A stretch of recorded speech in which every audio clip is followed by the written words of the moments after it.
Good afternoon, fellow citizens. Welcome back to this another episode of the Citizens Chat Show.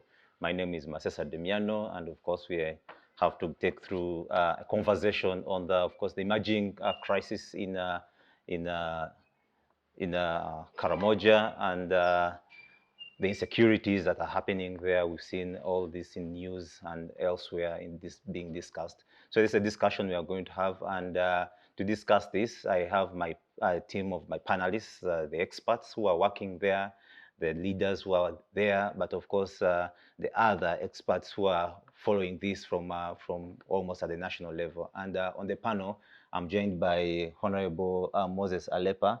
He's the MP of Chekwii County in Nakapiripiriti District. Honorable, you're welcome.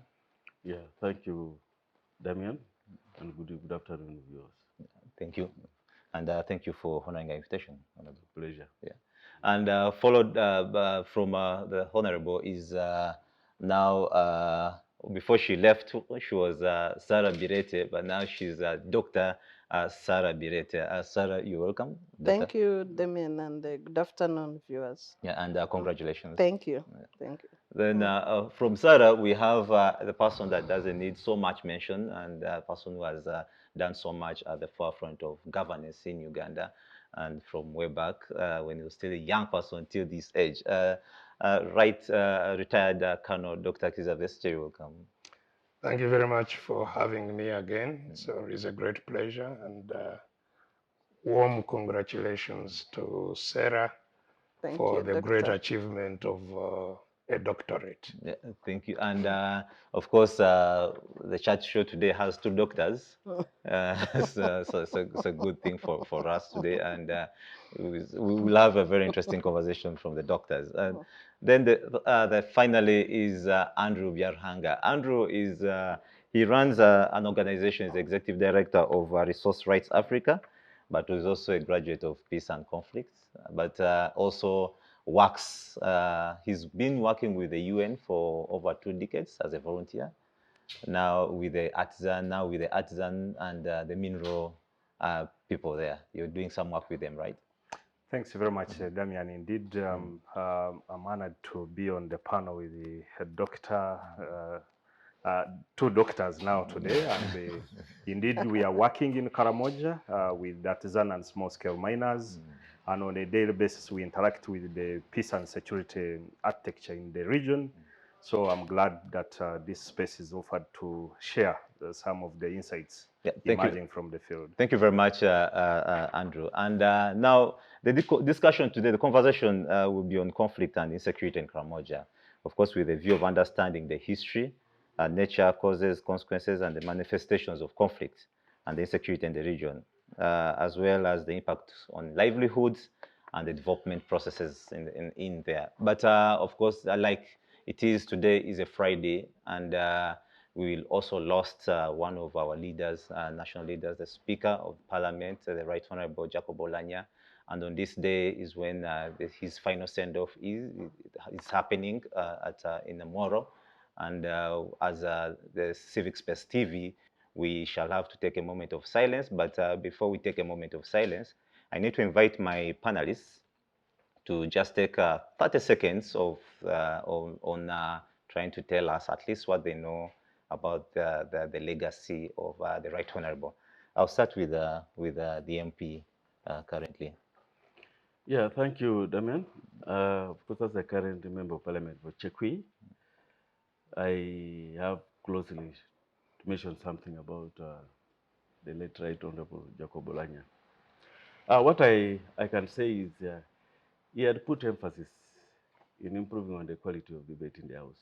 And personally, one time I had an interaction with him in his office, and he told me he's still disappointed with the quality of debate that's going on in the House, and he intends to personally carry out an induction, a practical induction for members of Parliament, like the one time I had with the late Wapakablo, where they went through something like a moot parliamentary session in the House so that members can really have a hands-on grasp on it.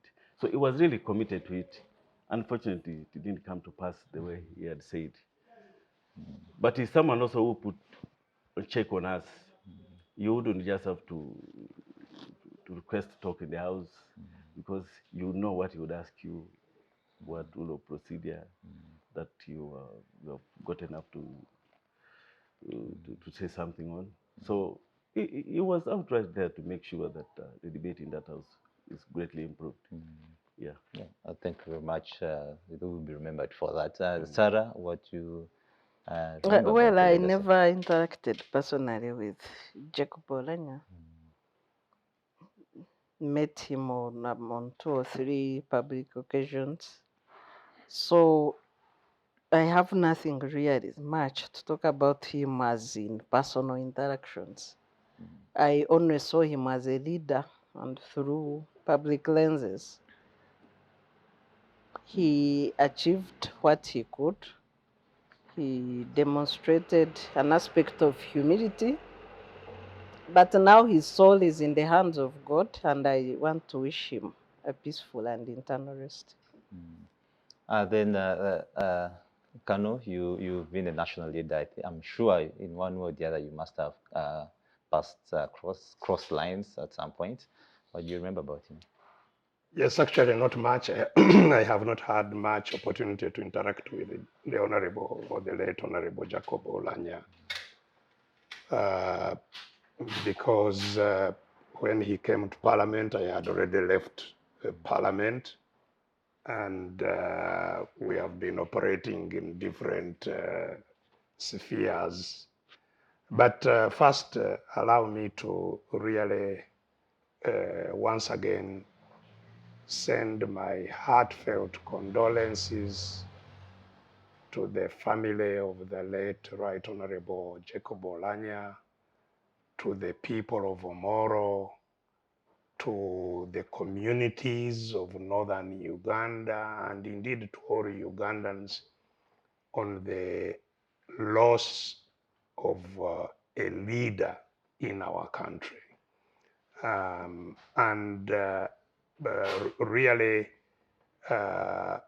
Jacob, I think from all accounts, was a very dynamic leader. He was certainly intelligent, very intelligent. I think he had a focus on the common good for the country. Quite obviously don't think in the same way he thought that public good or public interest could be pursued through the national resistance movement, because that's where I started and ran away from the national resistance movement for very clear reasons that I have been articulating for all this long. Some of our colleagues in the politics, and there is a debate about it, have been thinking that they can change what is wrong from within, because Jacob left the opposition to go into the NRM.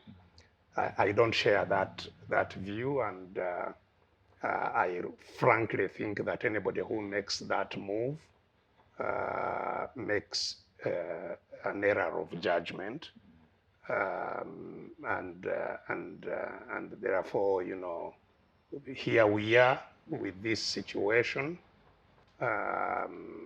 I'm sure the life and passing of the late Honourable Jacob Olanya is going to be discussed for a very long time. How he rose, what he did, and how he departed. But maybe since you've given me this opportunity, I think his departure really casts a light on what the challenges in the country are. There has been a debate about the health care system, which is really absent, which is why even senior people get into serious health problems without being detected for a long time. If you have a functioning health care system, its purpose is to detect that you are not sick, to keep you healthy, and that if should you get sick, you are detected immediately, because it is monitoring you So I think there is a flashlight on the healthcare system as a result of this, of what has happened. There is, I think, a focus on education. Jacob Olanya has been maintaining many children. And even now, I think a fund is being created to take over from him, to look after children. Now, this should certainly not be the case, that education is a subject of charity by some people, because the knowledge of Ugandans is one public good that every Ugandan should have. Of course, there has been a light shown on corruption and so on and so forth. So there's going to be, I think, a debate that continues arising out of the life and legacy of the late Jacob Olanya. But my heartfelt condolences to the family. It's a loss to the country, even if we don't share the same political views. He was a wonderful person, I think, as a person. And it's really a great loss to the country. And we shall continue condoling the family about this loss, and certainly the people of Omoro. Yeah, thank you very much, Kano, for that detail. And of course, Andrew, what do you know about the Right Honourable? Yeah, I've not in the past met the Right Honourable Speaker Jacob Olanya, who has now departed. But of course, as a national figure, as I've been following what has been going on with his works, and of course, right now with his demise. I must say that I really share the kind of remarks that have been made by many. In his death, we see a country that is also, you know, there are these discussions that have emerged between regions and all that. So the unity of the country, again, it comes back on the discussion platform, and trying to say, okay, as a country, as Uganda, how united are we when such a person passes on? So I think his passing will again give us a platform to discuss and reflect on some of these important issues that we really need and yearn to hear as a country, and to see that the country is unified. Yeah, so thank you. We mourn him, and condolences to his family. Yeah, thank you. I think we'll just need to take a second of silence to remember him and his legacy. Yeah, with the studio team. Yeah. May his soul rest in peace. Right to the discussion, and of course, what we need to understand and discuss today. We know that poverty and suffering is sharply increasing in Karamoja, and of course, we know the villages, the regions, households where peace is at stake. Conflict breaks out frequently in these areas, and most importantly, the victims who are mostly affected, the people who are mostly affected, the poor, the children, and of course the women. So in this discussion, Honourable, since you're a leader in that place, I would want you to just take us a little back on what could be the root causes of conflicts in this region of Karamoja. Yeah, thank you, Damian. The conflicts in Karamoja, I'll just take a tracking back. Actually, the origin of conflicts in Karamoja is due to fight for, initially, actually, the resources, and the resources I'm talking about here, the resources that livestock depended on or depends on. That was pasture and water. That's how initially those conflicts started, way back over 50 years ago in Karamoja. And of course, it graduated now to stealing livestock, cows, goats from other sub-ethnic groups. And this has gone on. And what happened, of course, after the overthrow of Amin, because in 1970s, the Turkana used to raid cows, or to rustle cows from Karamoja. And they were superior because they were armed with guns. So after the overthrow of Idi Amin in 1979, a section of Karamojongs got their hands into the guns that had been left by the soldiers.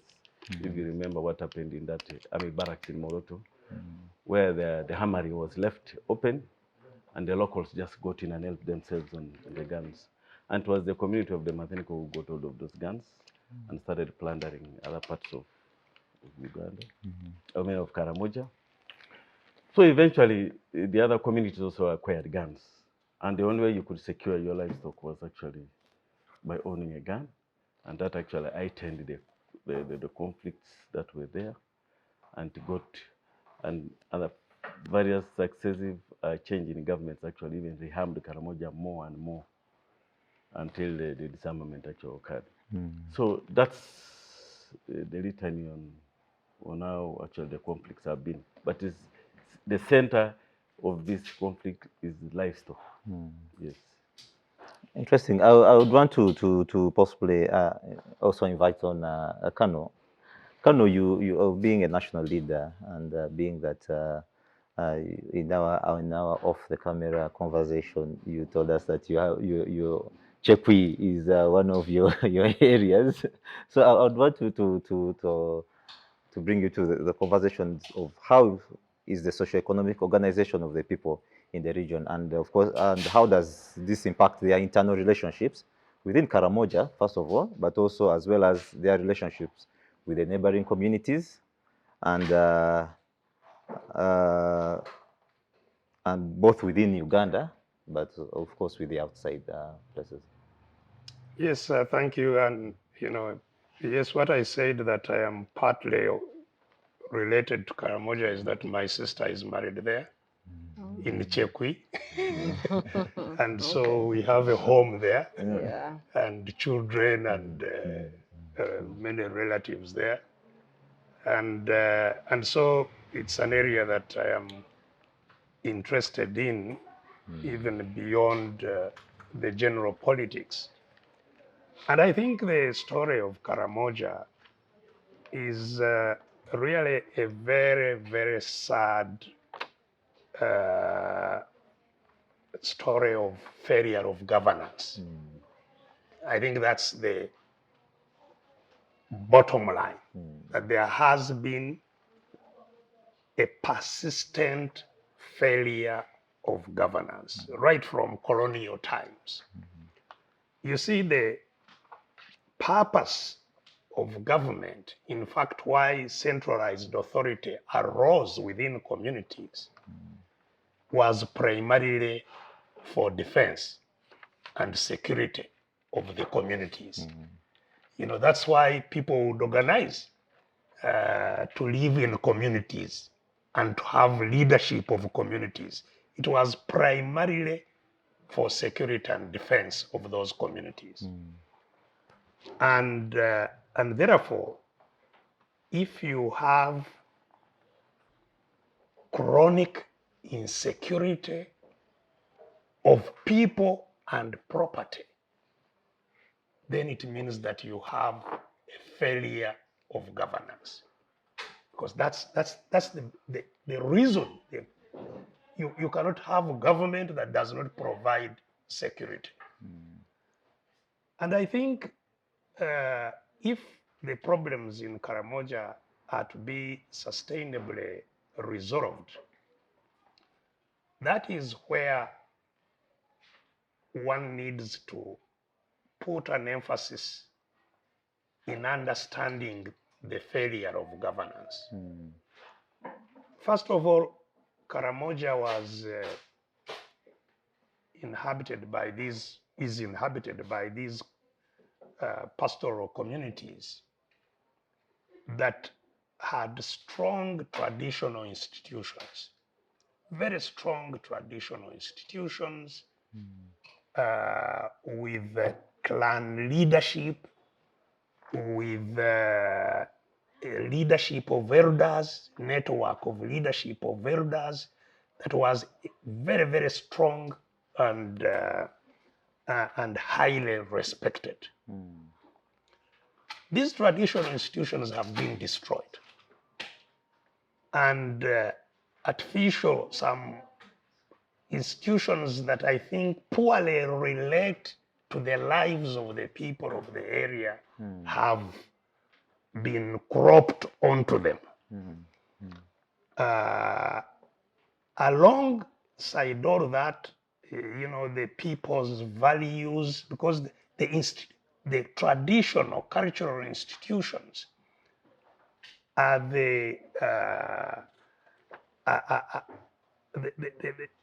the ones who nurture and protect the values of the communities. So the values of the communities have along the way also degenerated. Now, and that's why indeed the Honourable Moses talked about what escalated the crisis in 1979 when the central government itself collapsed and left a whole armory of weapons in Moroto barracks for whoever cared to pick up guns. So people went into the armory. In fact, people in Karamoja were even fighting with mortars, you know, heavy weaponry, not just machine guns.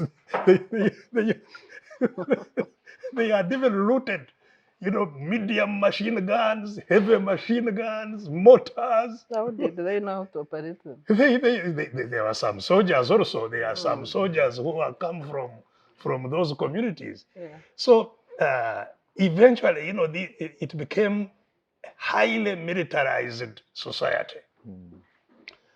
And how to demilitarize it and to create sustainable security, I think, has continued to be mismanaged because subsequent administrations have, I think, relied on the use of administrative fiat, administrative authority, on military power to try and reconstruct security there. And this is a wrong approach. You know, you see problems, even security problems within our communities, they are first and foremost political problems. You know, social problems. And that's where you need to start addressing them rather than the use of force. We have seen this catastrophe unfold not just in Karamoja, but in many areas in the country. We saw it in northern Uganda. Northern Uganda was completely destroyed, you know, ostensibly because there is a rebellion. A rebellion has drivers. Why has a rebellion started? What are the grievances? You must understand the grievances, deal with the grievances, and then the matter is solved. You cannot use force on your own citizens as a solution for whatever is bedeviling the citizens. This is why I have been extremely critical of the approach, especially of the NRM government in dealing with the security matters.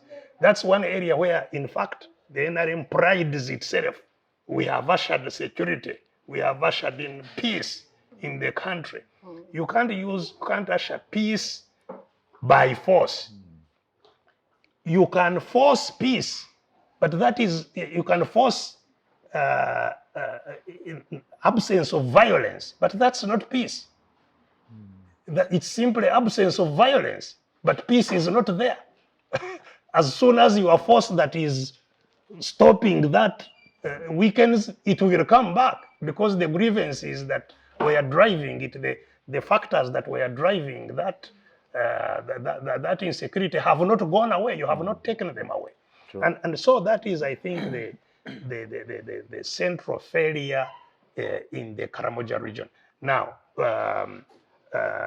you know, like the way, you see, Karamoja, the neglect in developing human sustainability there is really criminal. If we look at what the country has done or has failed to do, what are the options for people to get livelihoods in Karamoja, apart from following those few cows that are remaining now? There are no options, you know. Now young Karamojong, because the cows are finished, they are crushing stones, you know, to derive burning charcoal. In fact, there is an environmental crisis that is rapidly engulfing that area, because all the few trees that were there have now been all burnt for charcoal. They are busy crushing stones. Yet, Karamoja is one of the richest parts of Uganda, both under the ground and over the ground. Agriculture, commercial agriculture, and all forms of agriculture can thrive in most parts of Karamoja, certainly in southern Karamoja, where the honorable member comes from. But nothing has been done. You know, education for which could be invested in, you know, that you have boarding schools, because you cannot have, you know, schools even before they tried to build some schools, before even communities could be settled. In the dry season, they all migrate. The kids have nowhere to to remain or to stay, and so on and so forth. So one must think and invest broadly in factors that will eliminate what creates conflict in Karamoja, which is just the over-reliance on the animals, the absence of means even for those animals to survive. There are no veterinary services, there is no water, they have to migrate for water and so on. Tons and tons of money have been spent trying to develop water dams in Karamoja. You remember that is what they even was made fun of by the Kazibwe, the Vice President Kazibwe and so on, where dams they were saying, but there is a dam here.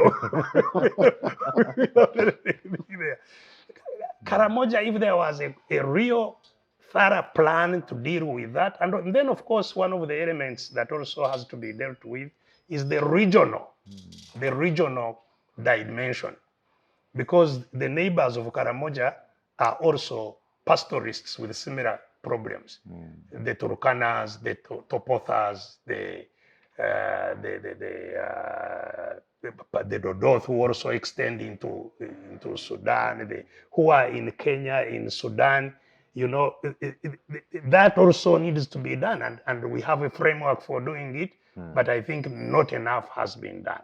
So this is a matter that should not be treated lightly. It has indeed been getting worse because it has been mismanaged from fundamentals, and I think we will need to go back to the fundamentals to solve it.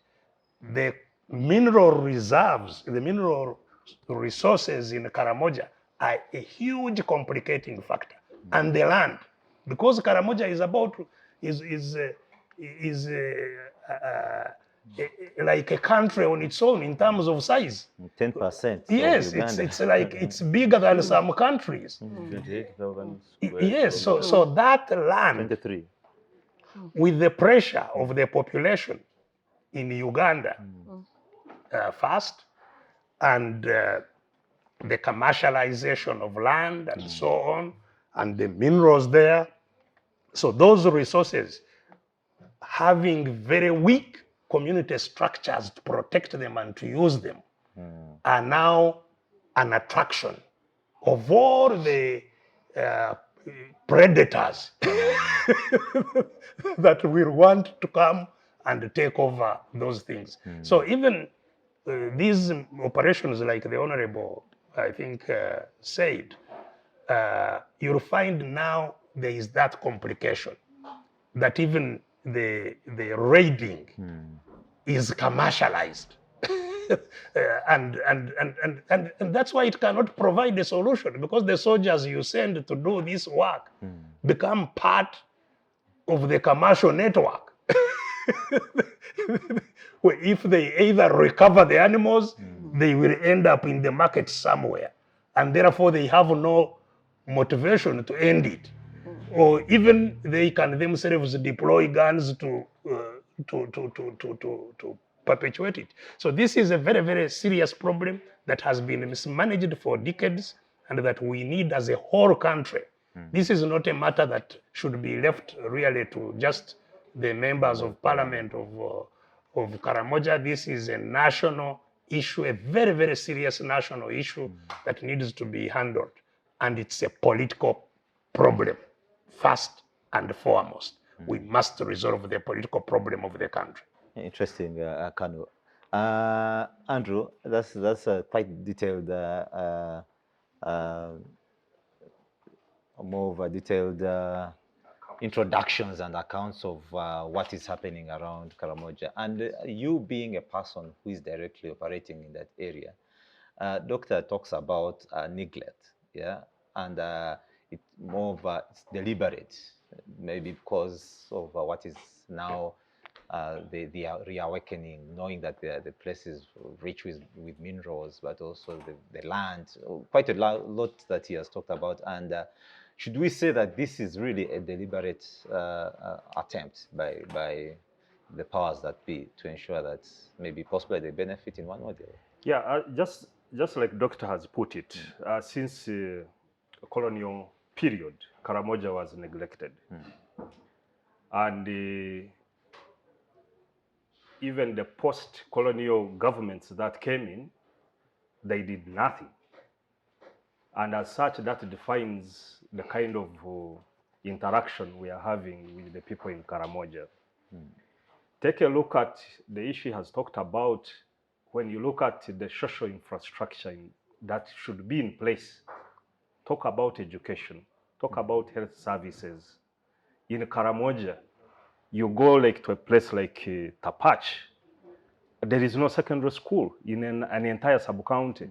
And students have to walk 40 kilometers. The nearest is the seminary near Moroto town. 40 kilometers. If a child has to walk to school, to and fro, you count 80 kilometers. And that is the situation on ground in Karamoja. But as the doctor has put it, Karamoja is a vast area. But to tell you, 90% of Karamoja land, it's not in the hands of the people. It's either government land in form of schools, hospitals, and other government institutions. But also you have like game reserves and Kidepo National Park. And now, to add on to that equation, is the issue of, the so-called investors who have come in now to tap into the mineral potential. So they have taken away all the remaining land. So people are squeezed now on the 10% remaining land. And the government has not had a deliberate effort to ensure that at least these people, maybe there is a redemarcation to say, here now you can settle, you can have peace here. But the mistake which the investors, the so-called investors make, when they go in Karamoja, they don't understand that these people have a way of life. During harsh conditions, they migrate to look for pasture and water. And when conditions improve, then they are expected to come back. But now we have seen multinational corporations, companies, mining companies, getting into the region, and when they find vacant land, they assume that that land belongs to nobody. They forget the customary land tenure system that is in Karamoja. So they think that land is free. And when people raise up to say, please, can you pay us our surface rates compensation? Then the companies whom we know very well, like Tororo Cement, mining in Kosroy, They tell you, we don't know the landowners. So Tororo Cement goes ahead and acquires a mining license in 2002. They don't pay surface rates compensation, which by law in Uganda, it should be. They go ahead and extend it in 2010. They get a second mining lease. And nothing is done to compensate the landowners. In any case, actually, these multinational corporations are part and parcel of this conflict we are talking about. Because we've seen companies creating alliances with people across the borders, bringing them now to fight the indigenous. You know, when the indigenous try to resist the actions of the companies, then we've seen a move, for example, of the Pokot from Kenya coming in with the sticks and what, creating that animosity in the community. A community that really, you know, they have social ties. These are people who talk the same language. They have cultural practices that are the same. But now, because of the current mineral rush and the land rush in Karamoja, we've seen now communities getting divided more and more. But away from that, we've seen that in Karamoja, life is hard. It's a semi-arid region, humidity is high. Even the rains that come, they don't last long. We've not seen efforts by the government to invest in research, to say what kind of crops can be grown in this kind of setup. You know, high yielding and fast growing crops. We've not seen that. All the past interventions by the government have gone to waste, as earlier on put by Dr. here.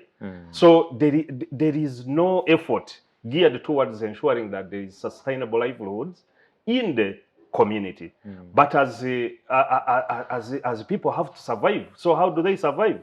Then they have, you remove a cow from a Karamojong, then there is a problem. So a cow and a gun, they go hand in hand. And the people are now rearming themselves because they've seen the past failures of the government. Even the rhetoric, the kind of statements coming from our national leaders, they themselves actually fuel this problem we are having right now. Because people have a history. When there was a disarmament exercise in 2002 onwards, what happened? We saw torture, we saw murders, we saw rape, and many other atrocities are committed by people who are supposed to protect the civilians. So the people now, they listen to the elders, and the elders have that history of those atrocities. So they are now rearming themselves. They are now trying to defend themselves. Actually, the people who are now, the security forces say they have put them out of action. Actually, these are victims. So we have to go back to the basics and look at how can the people of Karamoja be protected? How can the disarmament exercise take place in a humane manner? Not through torture, not through murder, and through all other degrading actions that are being taken. Thank you very much, Andrew. That is a account from someone who is really operating there. And Sarah, there are two issues that really have come out clearly. Is on absence of governance, but also the issue that it should the question in the Karamoja question should be handled also politically, and the issue the mining that has come up, the mineral rush that is happening there. Why are we seeing that the absence of the silence on the mining policy, which is of course affecting the people in that region? You know, security is a common good, and it's a major item that should be provided by any government worth its name. Instability in Karamoja has been for as long as Uganda existed. There is a Uganda Gazette of 1963 which captures the unfortunate remark by the first Prime Minister, Milton Obote, after his first visit in Karamoja, when he said, "We shall not wait for Karamoja to develop." The background through which he gave it, according to the history I've read, is that he realized the contrast in development with other parts of the region, and then said, you know, Karamoja cannot catch up. He's not arrived to defend himself. It is a statement in our records. But what have the successive governments done to show that they were better than that remark? When the NRM came to power, they propagated that rhetoric. Actually, that's when I first heard it as a child. And I said, okay, but how can you say you are a president for everybody? And then you say you will not wait for this part of the world to develop. And unfortunately, Karamoja then votes almost 100% for every government. So you don't even know whether they understand what they want or whether they are happy with whatever life they are experiencing. So they are there supporting 100% every government. So they support the abuses in their conduct. And it is very unfortunate because as much as the government can conduct itself in an abusive manner, the citizens have a way of expressing their, you know, their dissatisfaction with the government. But if you go by the voting patterns, then you would think that us who don't come from Karamoja are crying more than they believed. The conduct of the Karamoja people, the leaders, does not help address the situation because this is a governance crisis. It is a leadership problem. So when the people conduct themselves as if they are at the mercy of a provision of a common good for which the government is mandated to provide, and then for you, you are on a begging spree of security, then the government can ignore you if they are not good people because you are on the mercy now of their goodness. It's no longer a citizen duty bearer demand. It is a begging of our government at Yambi, or the common narrative of police help us for things you are entitled to. So both the conduct of the Karamoja and the leaders does not help the situation that has existed for as long as Uganda existed. We have what is normally zoned as a pastoral communities, right from Ethiopia, Sudan, Kenya, and Uganda. And embedded in this region is also proliferation of small arms and light weapons, or free market, open market for guns. Because other than the Moroto barracks raid, what is the source of guns in Karamoja?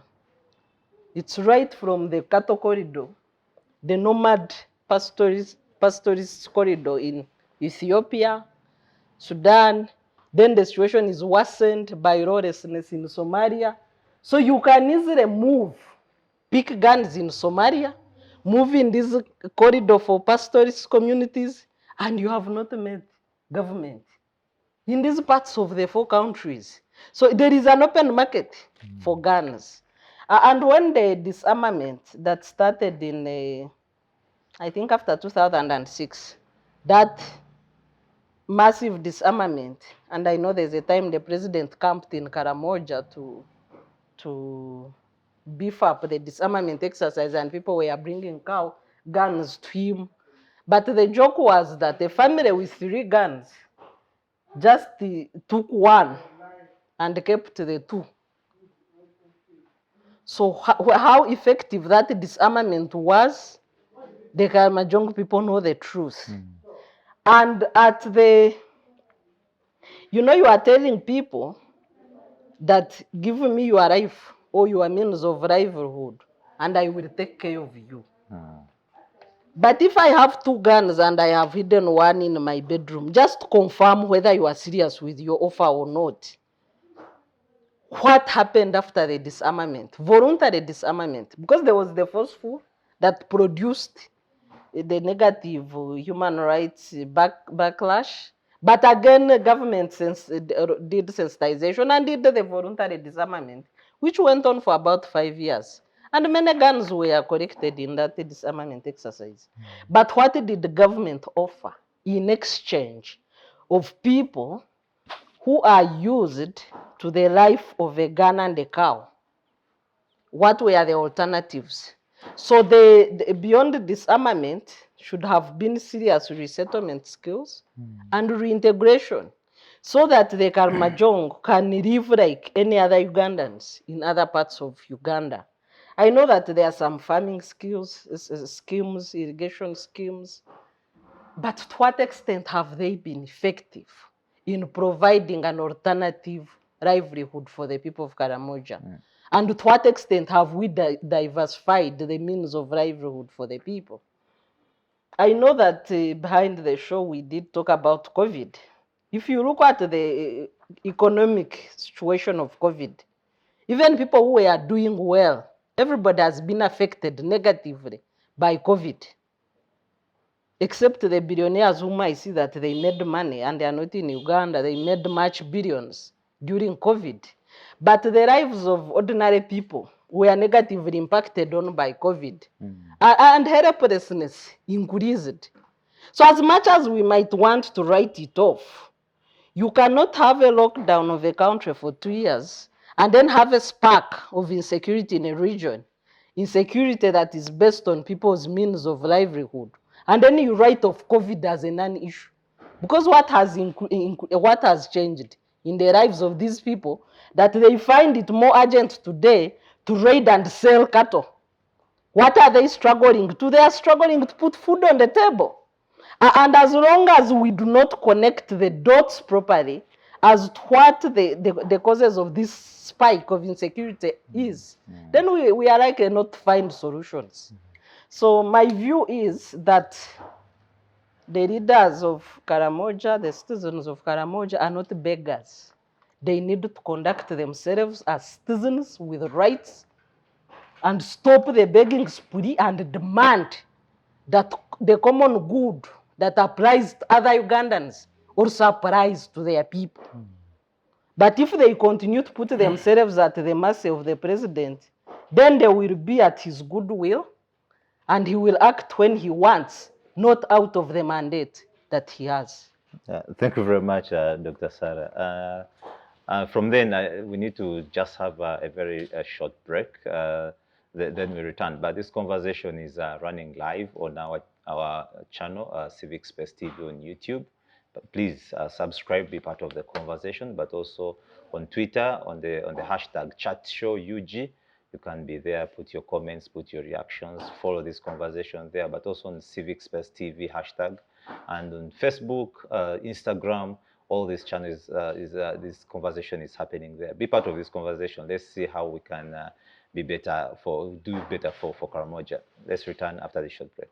The Citizens Chatroom happens every Friday at 2 p.m. on CivicSpaceTV online on Facebook and YouTube. We invite you to be part of this conversation. CivicSpaceTV, freedom always.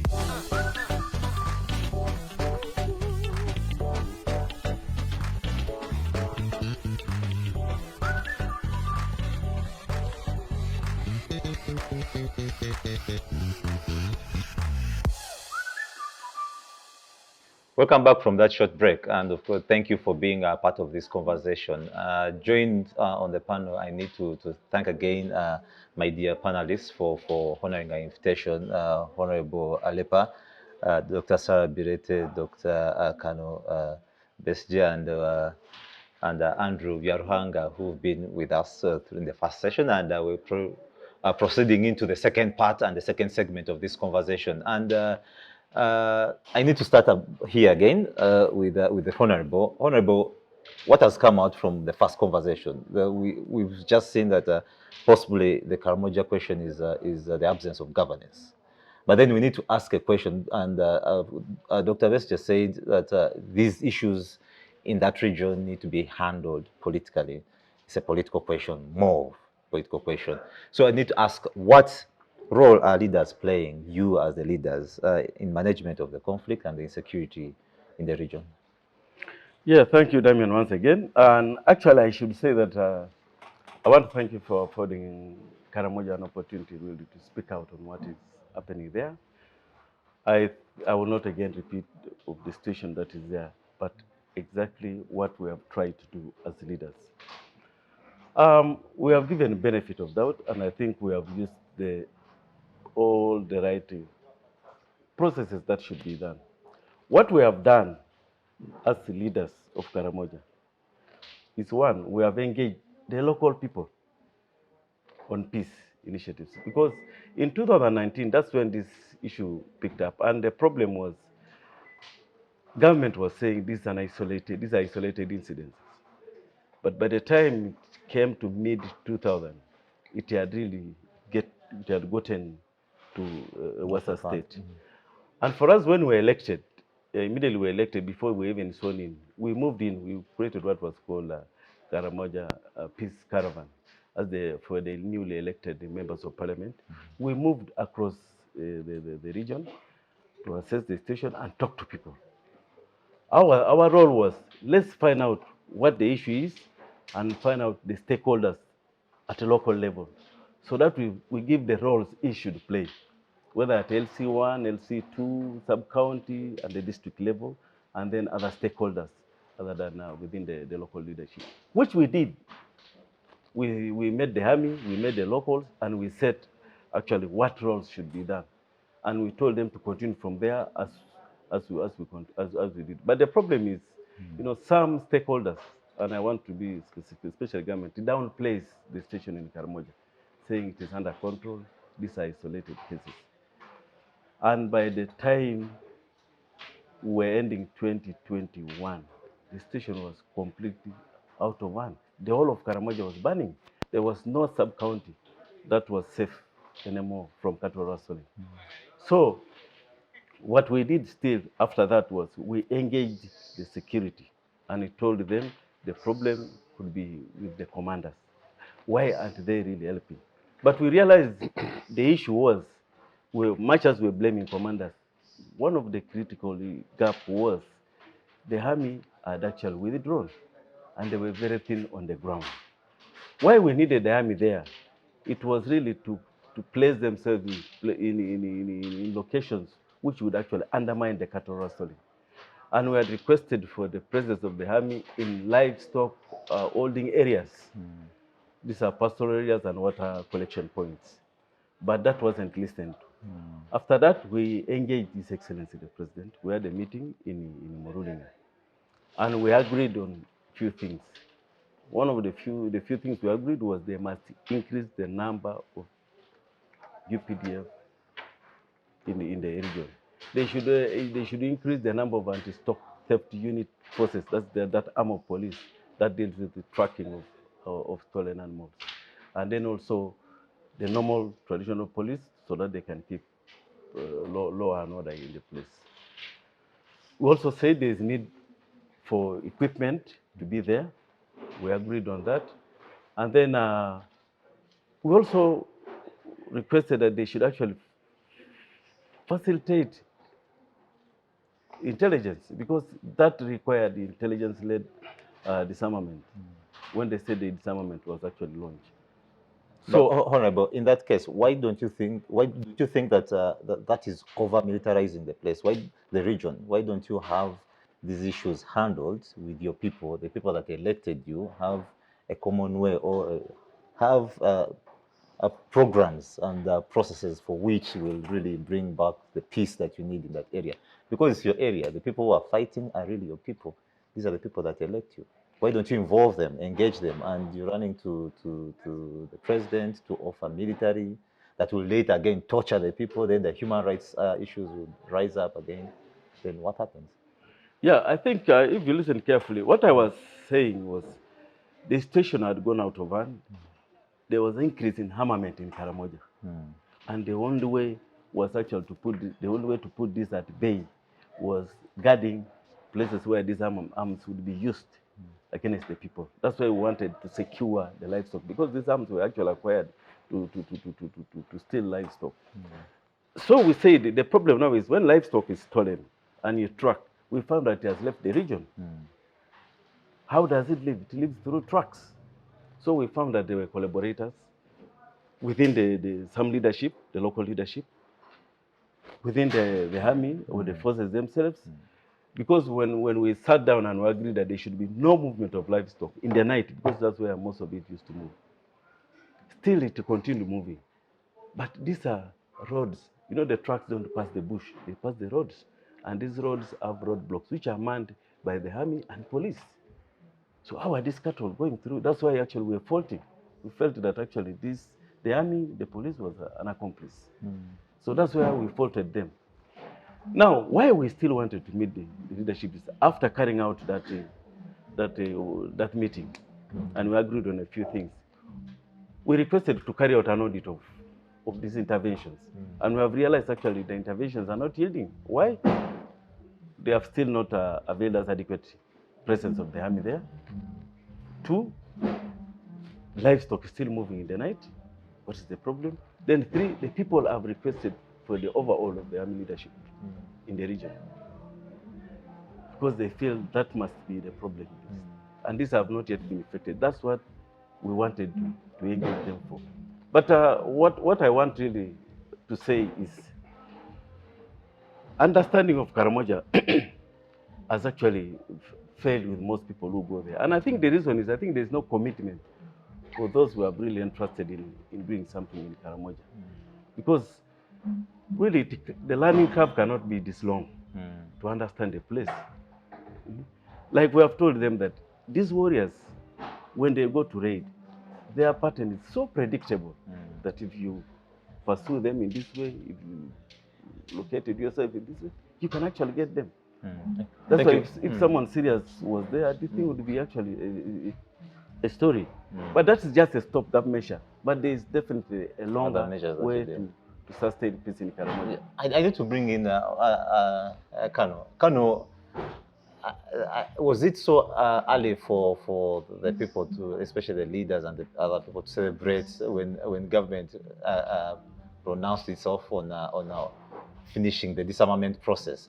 But also, is it really a better idea, like the Honourable is saying, that they need to go and get more deployment?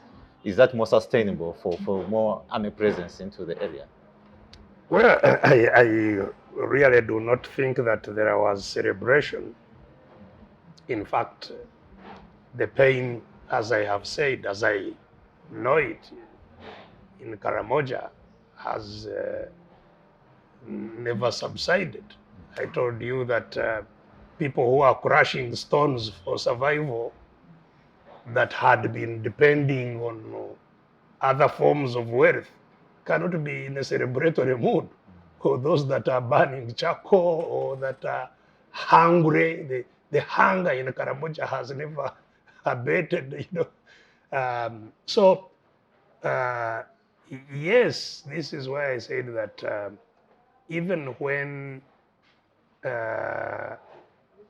the disarmament took place, in fact, by the time the disarmament took place, there was hardly anything to protect. There were no more cattle. The people have lost both through the insecurity, the raids and so on, but also through lack of care for the system that cares for the animals.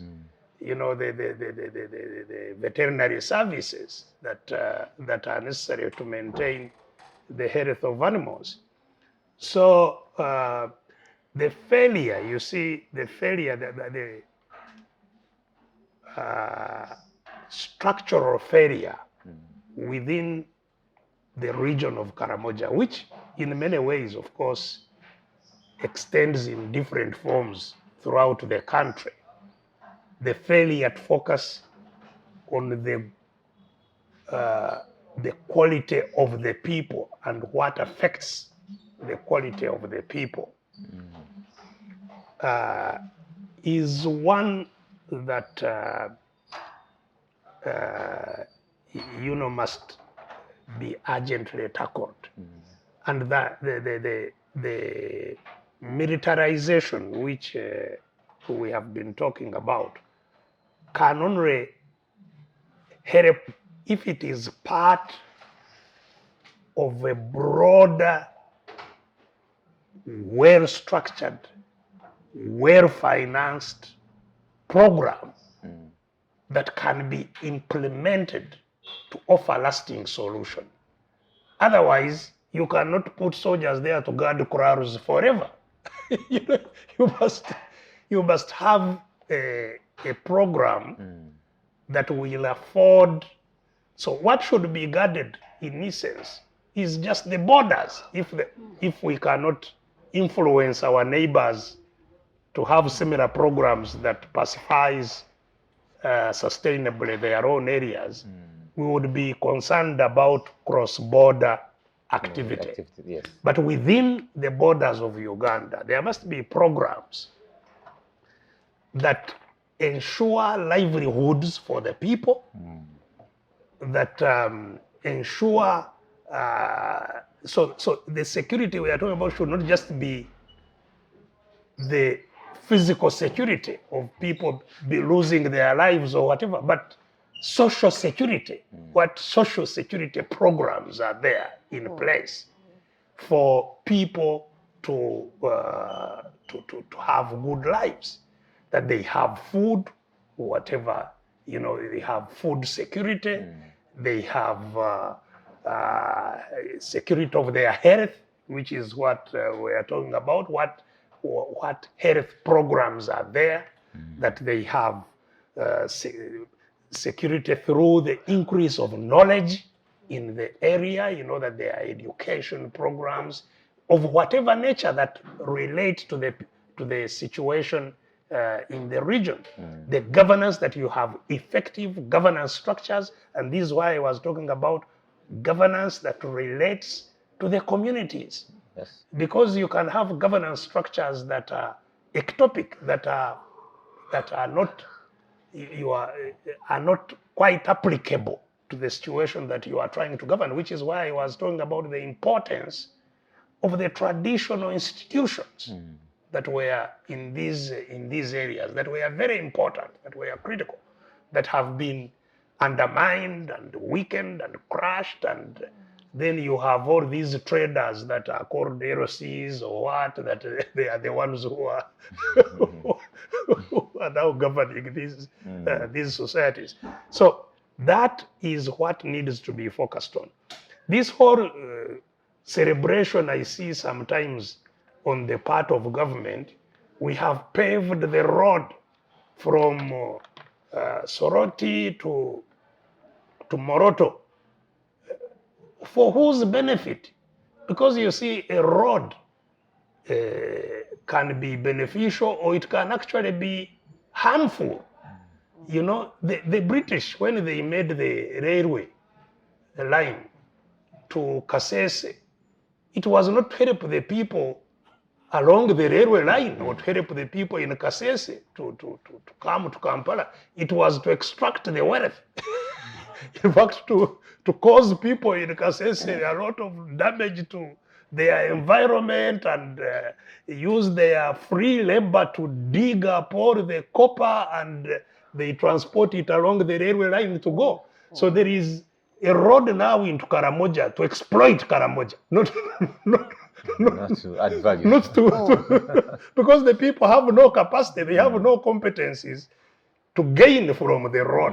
They're just going to take away the rocks, like he's saying, they are taking away their minerals free of charge.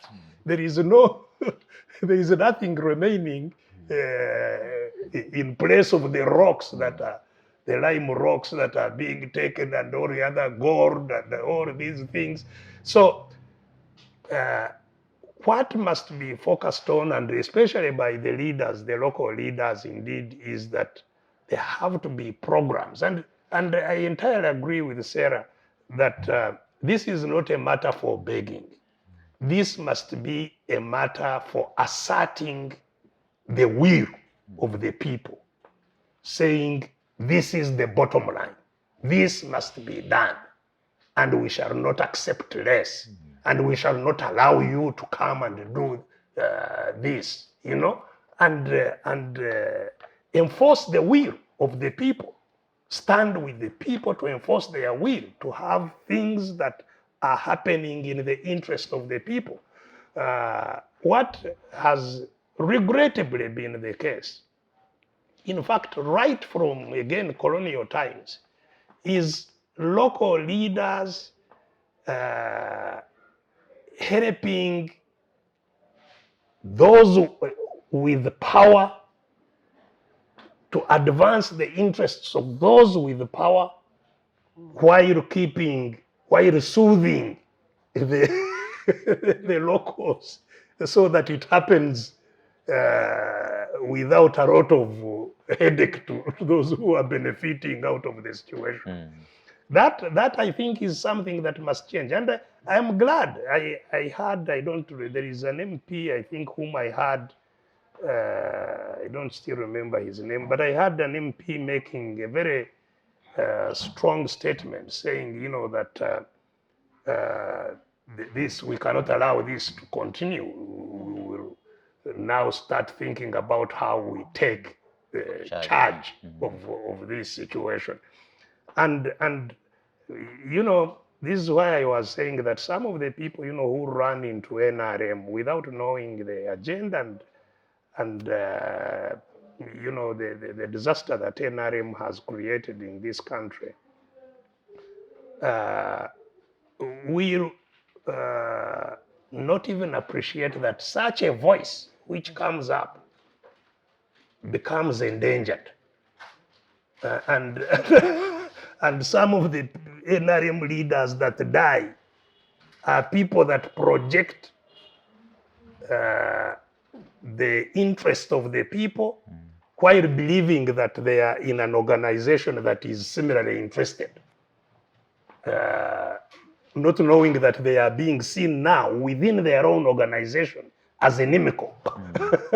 and because they think they are among their own, everybody's putting on yellow, they don't know that they have become targets within the yellow.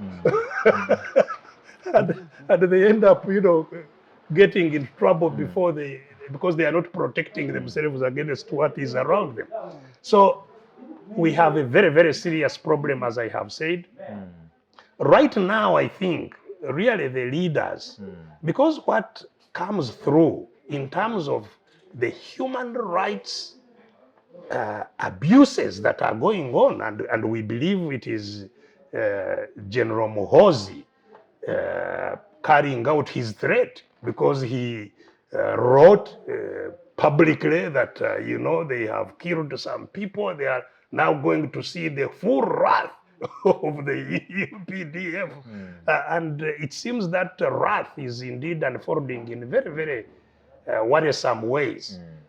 With the numbers of young people that are being killed, one does not know whether these deaths are deaths indeed, as the MP here was saying, in exchange of fire that, the UPDF is being fired at, and maybe it is this, we can end up with a whole population, really being devastated. So, Kano, in that case, how best can the MPs, the leaders, the traditional leaders, work together to see that some of this situation is really averted?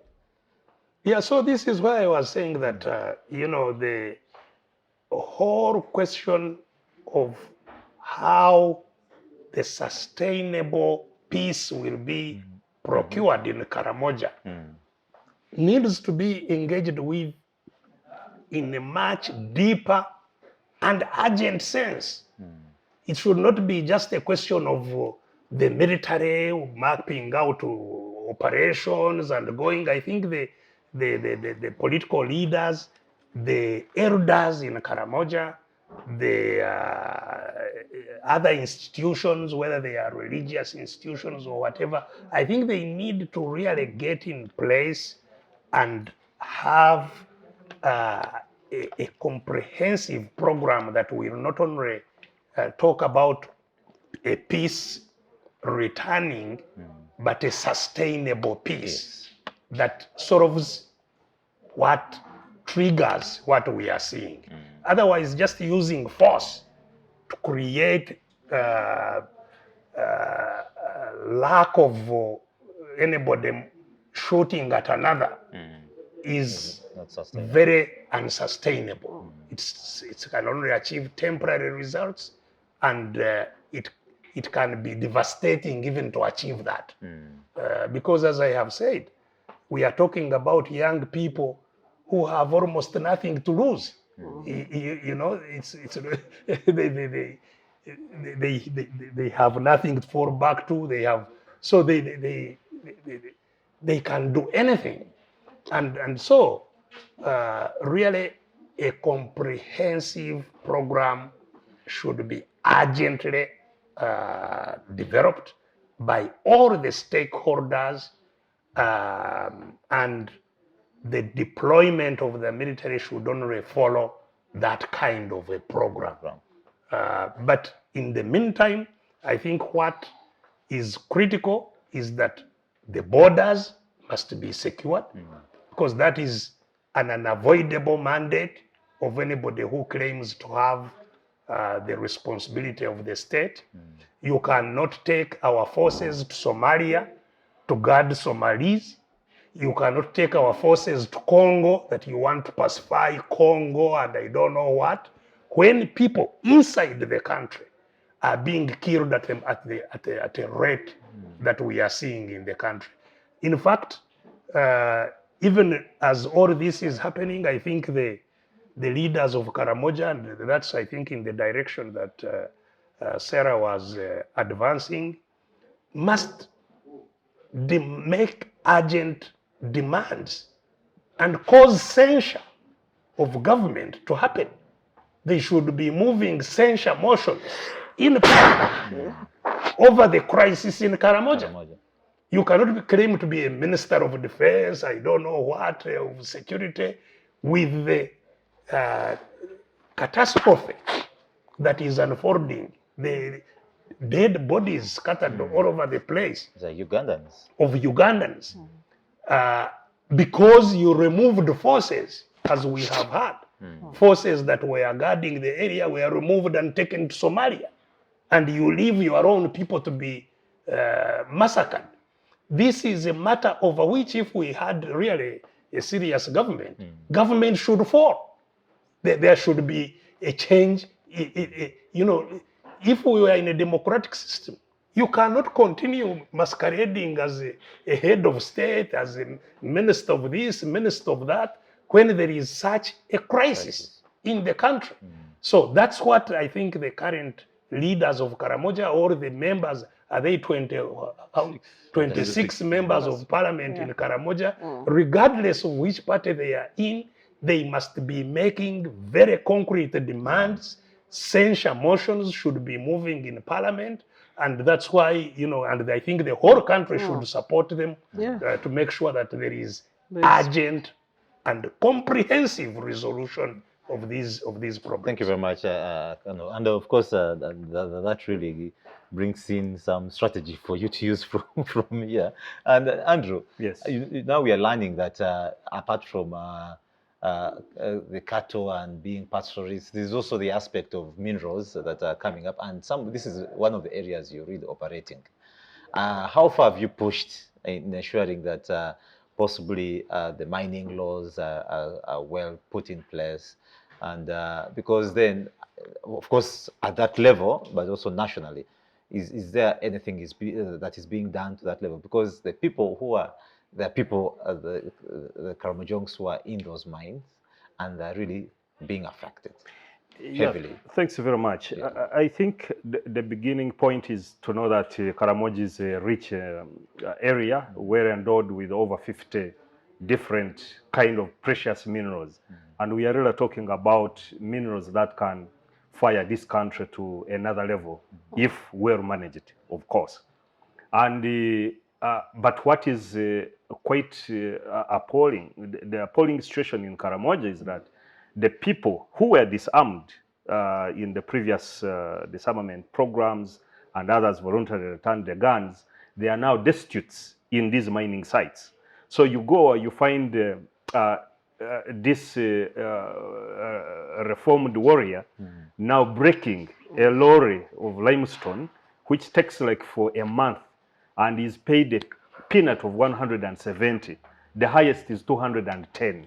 And this person actually has even to to hire 170,000 Ugandan shillings. 170,000 Uganda shillings For a month. For a month, you know, breaking with these 25 kg sledge hammers, you know, and as a result of that, actually, even before people are put out of action by bullets and all that, people are already dying in these mines. They are dying from hunger, they are dying from chest pains because they are holding these heavy hammers, and nobody is caring. Government is not caring, the companies are not caring, so people are dying in there.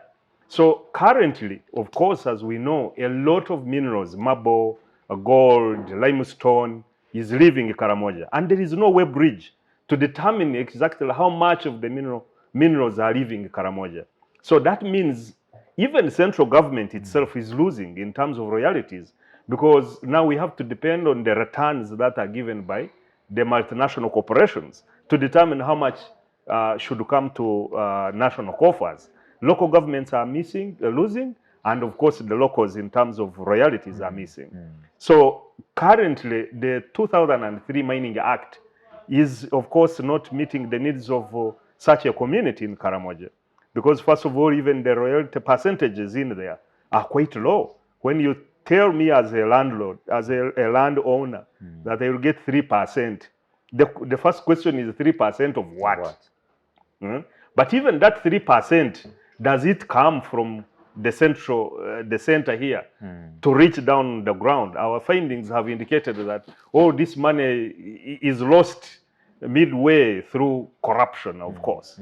So currently there is nothing that is trickling down back to the people of Karamoja in form of minerals. What they have gotten is excessive, pollution in these mines. A company like Tororo Cement it has done quite devastating deforestation, because they tell you, because they use these excavators, that a lot of our minerals are still on ground.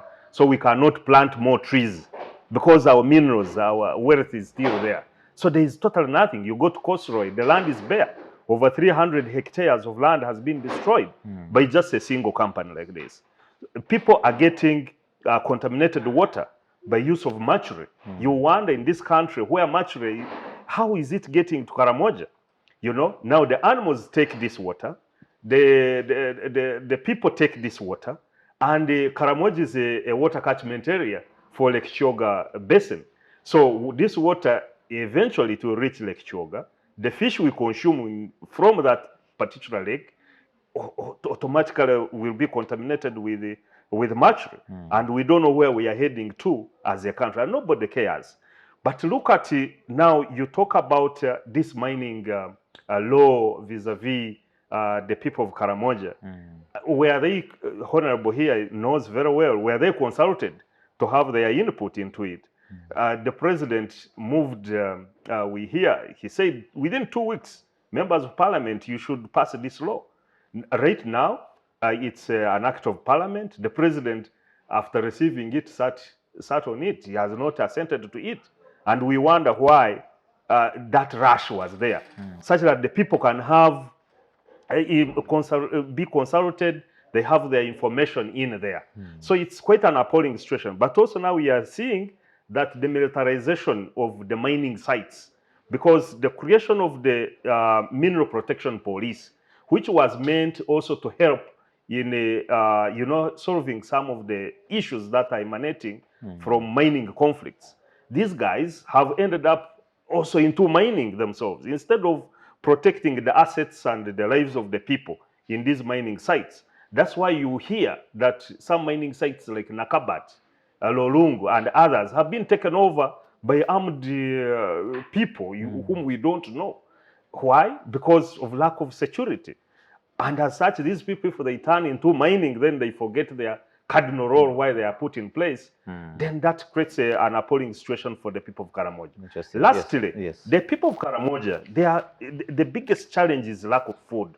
People actually, mining is not an activity for a Karamojong. People are entering into mining because they lack food. Right now, there is hunger in Karamoja. And people just go in to look for what they can eat. at the end of the day. But the government, the companies, and everybody is just looking on as people are dying. Yeah. Thank you very much, Andrew. Sarah, right from where you have stopped on the issue of hunger, we need to talk about livelihood. What is possibly the effect of these conflicts on the livelihoods of the people, and possibly the general development of a region like Karamoja? You see, conflict thrives in 3 situations. One, you must have the conflict entrepreneurs. Here we are looking at the raiders as people benefiting from the conflict. But I think they are middlemen. They steal cattle and maybe sell it at a very cheap price just to survive. So somebody who wants to address or restore peace in Karamoja must look at the cattle market. Who is facilitating the cattle market? Who are the players? How is the movement of cattle? To stop the small players that are killing people. Because these are the small players. They are not the ultimate beneficiaries of what they are doing. The other element of conflict in the mineral-rich areas is the people engaged in exploration, and Andrew has talked about it. We have many people who are not paying their dues in Karamoja, and Karamoja is rich with about 10 precious minerals. And just by quickly listing them, you have gold, limestone, uranium, marble, graphite, iron, copper, cobalt, tin, and others. DRC has been suffering with conflict because of being rich with minerals, especially cobalt, that is rare and is used a lot in digital and technological advancement, including making of smartphones. So the people of Karamoja might prepare for big increased insecurity if they are to draw lessons from DRC and the minerals that have since been discovered in their regions, if the leaders and the people do not align their demands properly, push back. And then, of course, food security. What options are hungry people left with? You are hungry, you have a family to feed, you have yourself to feed, you have no means. Because the cattle rustling is an endless recruitment. If today your cattle are raided, tomorrow you must raid. Because what options are you remaining with? So every day that this cattle rustling continues, you are involuntarily recruiting more people to engage in the crimes of cattle rustling. So that's why it must urgently be stopped. But you can only stop it by now halting the cattle market. If the MPs can move fast to ban movement of cattle, in what do they call that quarantine on cattle? Cattle movement. Yeah, it's a quarantine. Yes, quarantine. Put quarantine on cattle movement in Karamoja and block. Of course, whether UPDF now they are collaborators with the cattle people engaged in cattle trade, that is another issue. Because you need security to block the routes taking cattle out of Karamoja urgently. But also address the concerns of starvation and hunger in the region. Because why are the people desperate?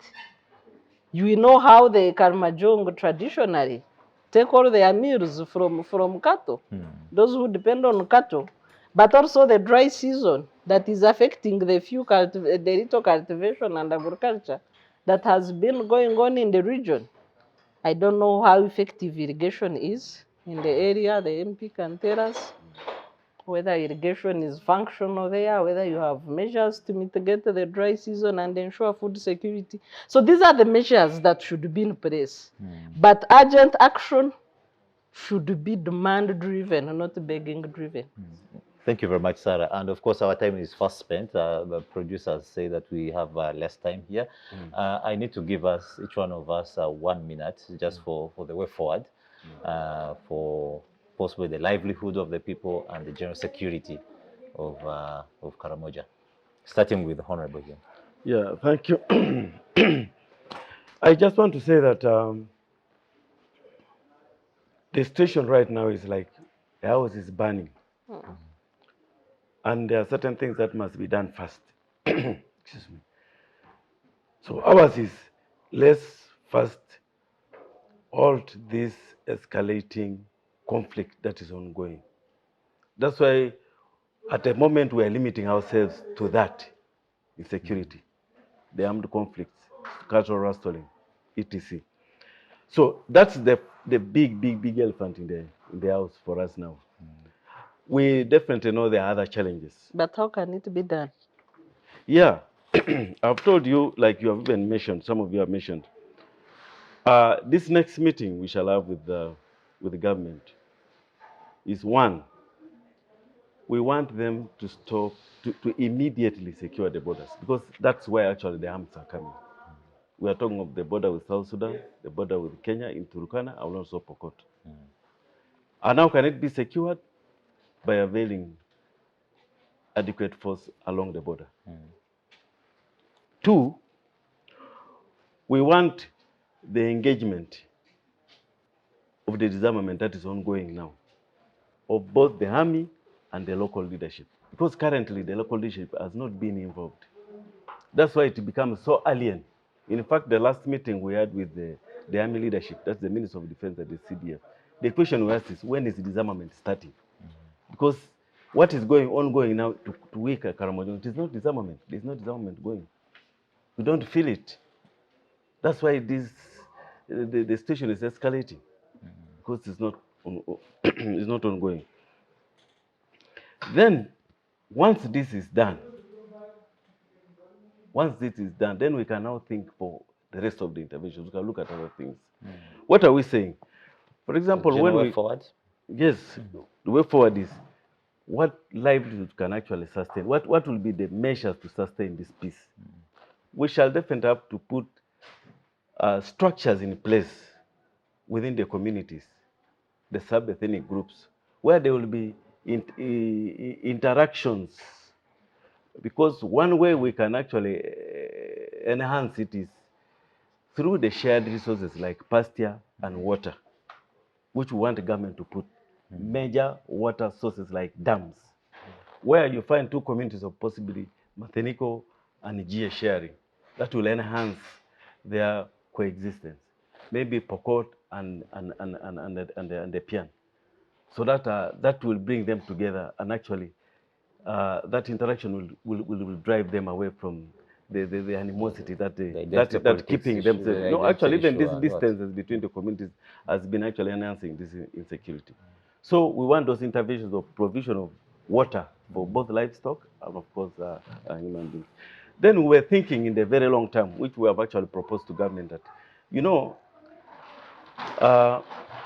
the problem now is, like, for example, illiteracy in Karamoja is actually increasing. Though many people that are going to school is also increasing. Why? There is a set of Karamojons that haven't gone to school. They are more in number, and actually their children don't go to school. So we were proposing a compulsory education for all school-age-going children in boarding schools, so that we can retain them there for some time. This will cut off. Do the boarding schools exist? There are some boarding schools, but we want actually more. You'll find that, for example, in a district like mine, there are just 3 boarding schools. But if we make it compulsory, so that these children don't have to go back home, because what normally happens is, during planting season, they use the children to do the work.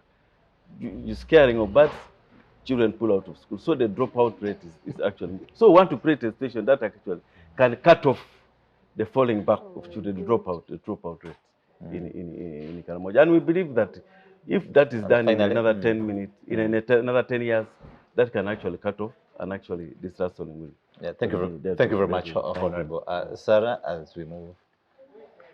Yeah, when the MP mentioned putting out of children out of school to go and scare birds, you really, It's very unfortunate. So I think leaders need to double efforts on working to change the lives of the people of Karamoja. And I mean leaders general at the national level, not just Karamoja MPs. Because if in this time of the fourth industrial revolution, you are talking of stopping children from going to school just to act as scarecrows in gardens.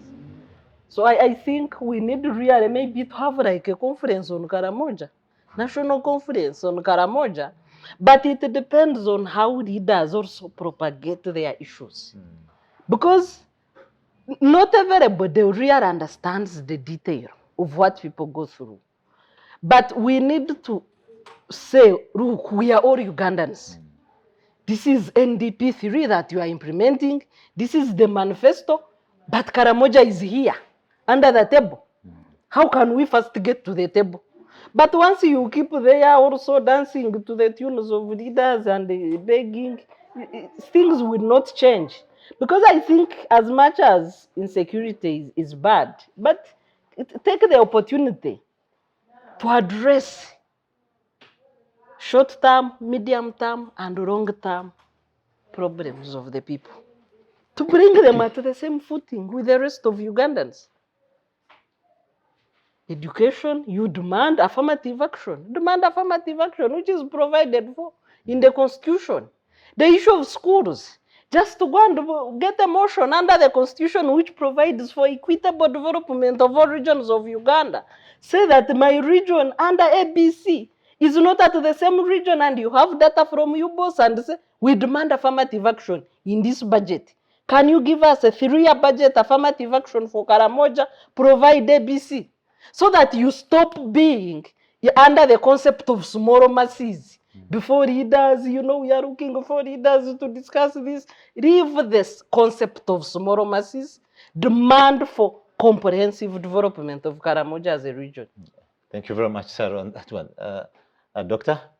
Yeah, I entirely agree with what Sarah has been saying. You see, yes, the crisis in Karamoja is one that is worrying, that is really painful for anybody who watches what goes on there. But it's part of the crisis in the country. Yeah. There is a crisis really leadership. of governance in the whole country, and for a long time. This is simply one of the manifestations of that crisis. And yes, I think the Karamoja problem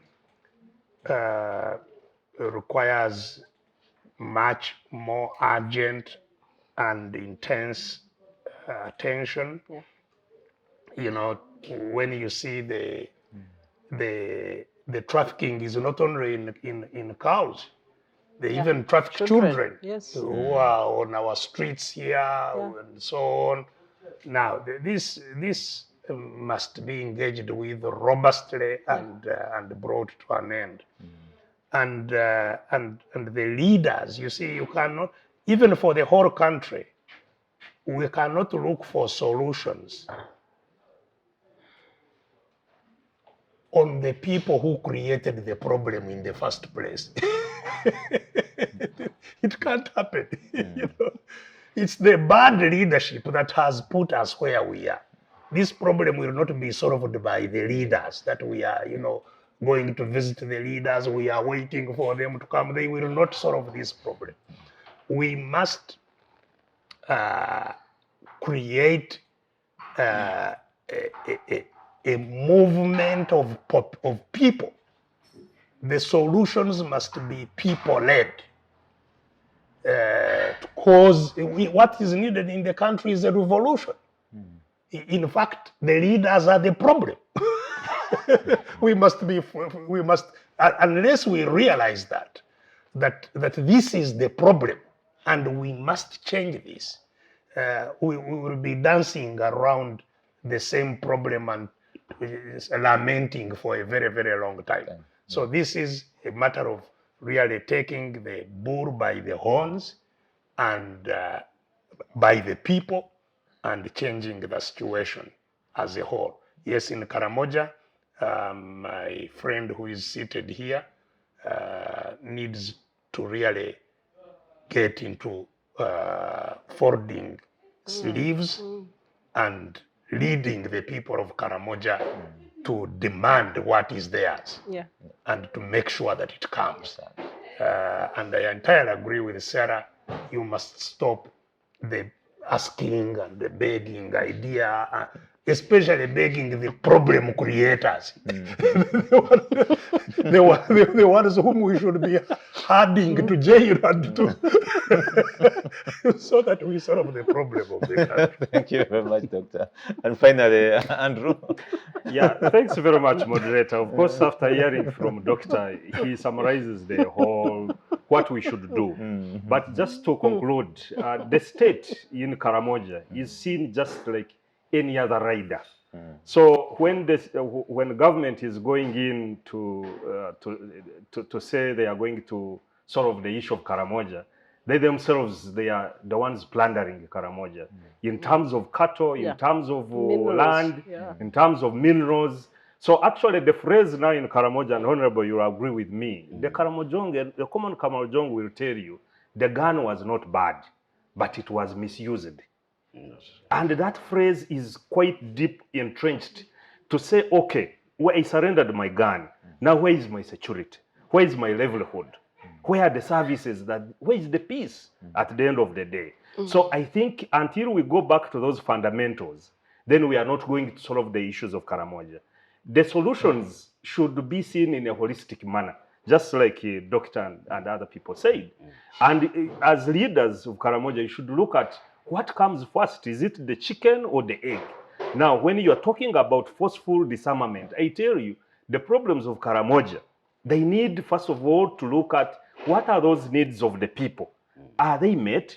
And then we can go in with these now interventions, which should be there. And for immediate solutions, for example, there is need to bring these perpetrators of human rights violations to book. For example, if we go by the videos that we are seeing that are emerging from Karamoja, with the military, brutalizing the so-called people they have arrested and all that, tortured and all that, I think that should stop immediately. And as leaders, you need to demand for that. We need to see accountability taking place. Otherwise, the people are not going, even when we go back to, soothing them that they hand in guns, they are not going to do that because they have a history where they have been shortchanged. They hand in the guns and then they are not protected. They hand in the guns, they are tortured. So that is not going to happen. Thank you. Thank you very much, Andrew. Thank you very much, Honorable, for showing up. Thank you very much, Sarah, Dr. Sarah, and of course, retired Colonel Dr. Besigye, for being part of this conversation this afternoon.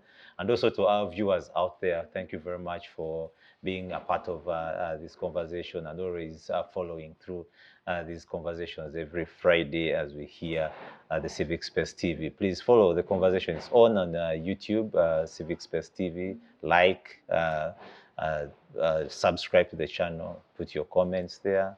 We're on Twitter, the hashtag is ChatShowUG, but also the CivicSpaceTV hashtag is also there. Be part of these conversations every Friday so that we can create change in our country for God and our country.